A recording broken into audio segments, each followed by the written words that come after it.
what they thought too severe taxes upon them, or had required observances of them they did not like, or had begun to treat them with more severity in some way or other, and impose stricter laws. And the consequence was that they had all disappeared from the face of the country. According to the legend, however, instead of going to some other country, they had all taken refuge in the subterranean caverns, whence they never came out but at night, and then seldom showed themselves in any numbers, and never to many people at once. It was only in the least frequented and most difficult parts of the mountains that they were said to gather even at night in the open air.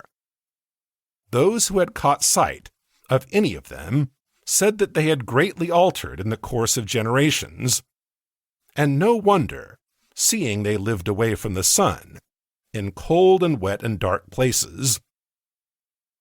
They were now not ordinarily ugly, but either absolutely hideous or ludicrously grotesque both in face and form.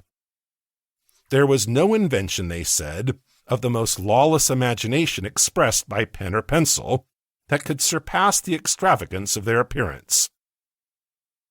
And as they grew misshapen in body, they had grown in knowledge and cleverness, and now were able to do things no mortal could see the possibility of.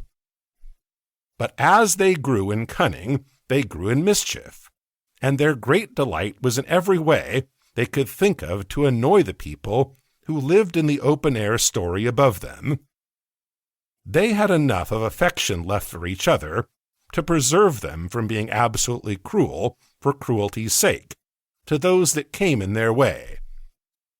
But still, they so heartily cherished the ancestral grudge against those who occupied their former possession, and especially against the descendants of the king who had caused their expulsion, that they sought every opportunity of tormenting them in ways that were as odd as their inventors.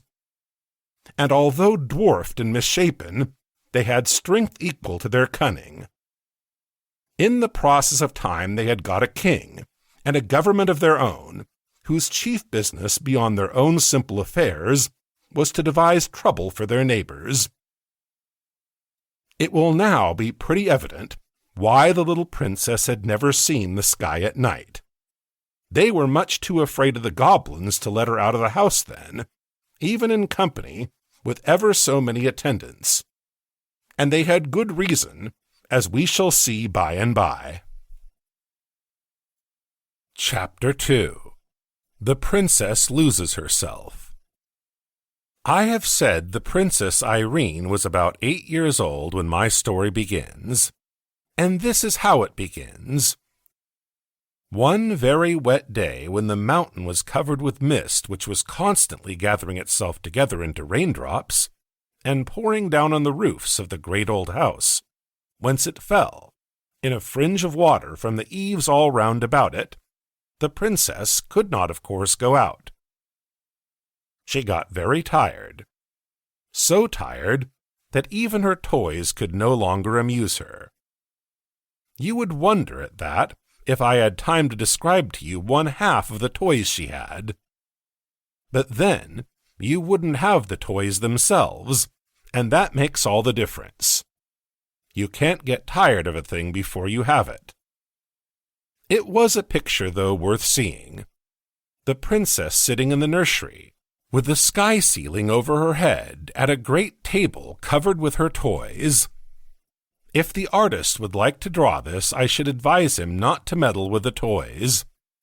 I am afraid of attempting to describe them, and I think he had better not try to draw them. He had better not.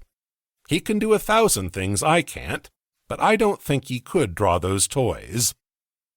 No man could better make the princess herself than he could, though, leaning with her back bowed into the back of the chair, her head hanging down, and her hands in her lap, very miserable, as she would say herself, not even knowing what she would like, except to go out and get very wet, catch a particularly nice cold, and have to go to bed and take gruel.